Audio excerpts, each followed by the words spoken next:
The Gossip Guy in about 5 minutes' time. Running a little bit late. Sorry for that. The Gossip Guy is just dashing here from Hollywood with a copy of Variety under his arm and Heat under the other. So yeah, that's coming up. Here, stop laughing. Swindon 105.5. Now it's time for the Roundabout Swindon Gossip Guy. Stop giggling in the corner. Thank you very much. It's a highbrow discussion about local politics and issues, and now we're talking about salacious, scandalous gossip. There's no need to think that it's anything less, Ian. I think it's a brilliant move. As you were just talking about your Kate Humble and Julia Bradbury death match. Yeah.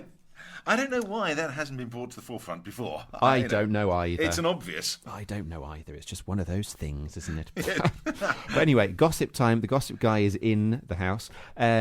Sky have announced that they are to increase the amount of money that they spend on original UK TV programming to £600 million a year over the next 3 years. This has been reported by BBC News Online this morning. That's an increase of more than 50%, their chief executive has said.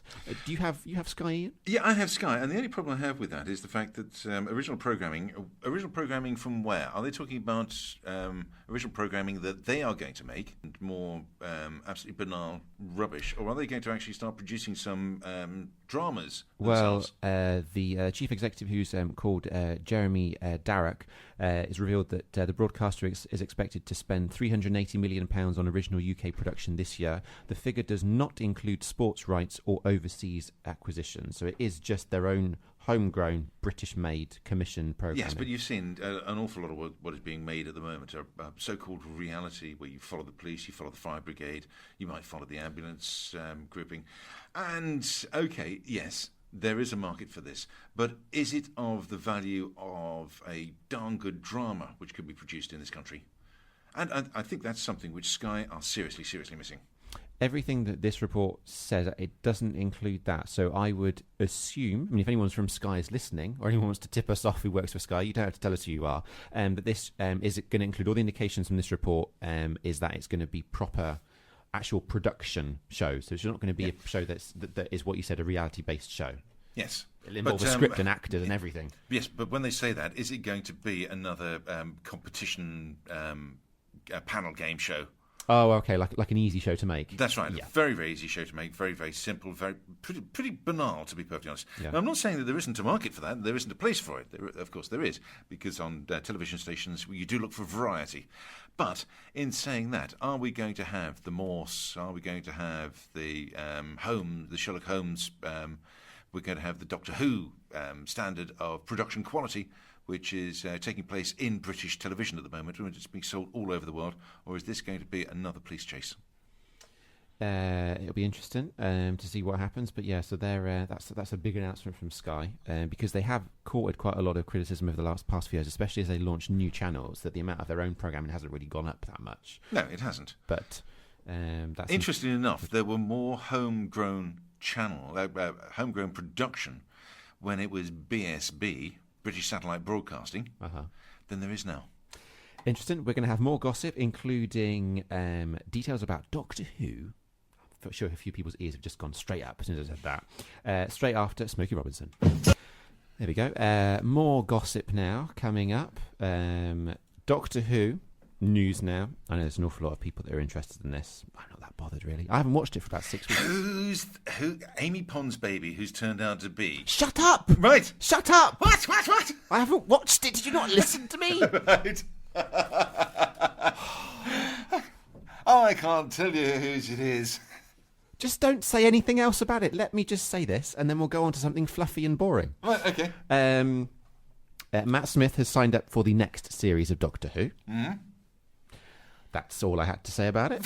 Fine. Hey? And I've got to keep quiet about who the baby is. Absolute fool. I have other people that do that. I'll say, oh, haven't watched such and such. Did you record it? Yeah, I recorded it. She ended up doing this, and she moved over here, and he came out with his gun. And, no, I've taped it to record it to watch it. Don't tell me. Taped it? We've still got a tape recorder. You haven't still got a VHS? But no, it's... no, tell me it's Betamax. Please tell me it's Betamax. The tapes aren't the size of, like, kitchen tables to put in the machine. No. It's a combined DVD player, and... Actually, it is a DVD recorder and a tape player and a freeview box in one. Mm-hmm. It's about 3 or 4 years old, I think. But, yeah, we still use it. Lorry deliver it. Shut up. Bit of sad news now. This was reported yesterday. Roy Skelton has died at the age of 79. He was the voice on ITV, children's ITV, for the characters George and Zippy from Rainbow. And anybody can do Zippy. No, they can't, Jeffrey. But his daughter Samantha Skelton told the BBC that her father passed away at his Brighton home after suffering a stroke. He joined Rainbow in the early 1970s and remained there until the show ended in 1992. And never during that entire programme did anybody use the zip on that character's mouth. I think they did at some points. There were a few episodes where they got angry because he either said something out of turn or just kept talking, and they zipped him up. Something we should have the feature on this show. Yeah, I think. Should be an outtake. Right. I wonder who that's going to be taken against. Yeah, I wonder. Yes. Yeah. Start talking about nuclear power again, Ian. Well, nuclear power is. So that's bit. So he's passed on. Oh, that's a great sadness. My children will be upset about that. There also was a death announced earlier this week, and it was the woman who was in the rag trade, Miriam Carling. Miriam Carlin, who I only just rediscovered about 3 months. Everybody out. Yeah, everybody out. I only rediscovered a couple of months ago because I was watching. It's on YouTube. You can watch it. Mm-hmm. It was a sitcom she did in the early 90s, and it was called So Haunt Me. Yes, and it was awful. It's really good. It's appalling. It was supposed to be about a Jewish ghost, wasn't it? Yeah, she was. All the Jewish cliches. But it was good because we don't often have that humour in the UK. It's all everything to do with Jewish humour is American based, so to see it in the UK was, I think, quite different. And actually, some of the episodes are really quite funny. Right. Stop looking at me like that. As if I've just said I'm going out with Julia Bradbury later on, and I'm getting a lift home with Kate Humble. Stop looking at me like that. You think you're getting out of this building alive? Look, mate, I haven't got a zip on my face.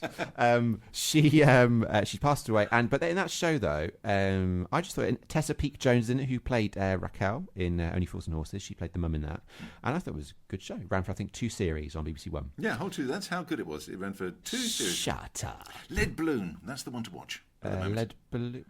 That rings a bell. Is that? What show is that? That's the show with. Oh gosh, I keep forgetting his dad. I'm terrible at names. Oh, Jack D. Jack D. Yes.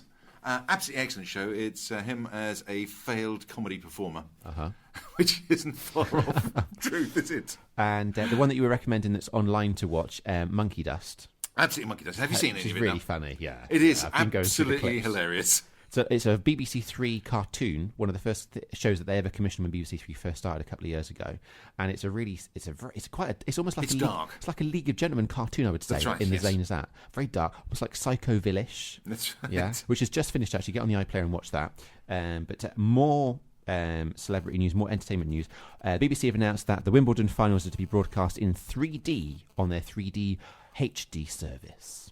I didn't know the BBC had a 3D HD service. Well, apparently they're going to have in time for the finals. The free-to-air broadcast will be available to anyone who has access to a 3D TV set and HD channels. Now, I've got to say, I find 3D television of sports events incredibly boring.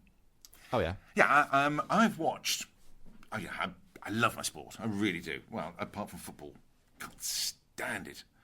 Actually, Weight Watchers have got a new winner, haven't they? Have they? Yeah, biggest loser of the year, Swindon Town. And if I cared about football, I'd slap you. Right. But 3D, unfortunately, it's very, very static. You can't zoom in to see things. You can't... it's very, very static. Because, of course, the ratio of the cameras to the point of viewing has to remain... The distance the cameras are apart to get the 3D effect, the ratio has to remain the same. So if they zoom in, really and truly, the cameras have to part. It's incredibly static. I have been watching it on Eurosport, on their 3D channel, and not good. Don't enjoy it. Don't enjoy it as much as the standard 2D. You're not impressed? No, not in the least. Not in the least. Yeah. I think cartoons work incredibly well. Yeah, I've seen Cloudy with a Chance of Meatballs at the cinema in 3D, and that worked very well because of the nature of that. Yes, because you can zoom in, because at the end of the day it's a cartoon. Although I must say, the very first of the festivals, which was the Isle of Wight Festival, is actually going to be broadcast in 3D on Sky. This year. That'd be good. Mm-hmm. More celebrity gossip, details about Adele and the In-Betweeners, and Cheryl Cole straight after the All-Stars.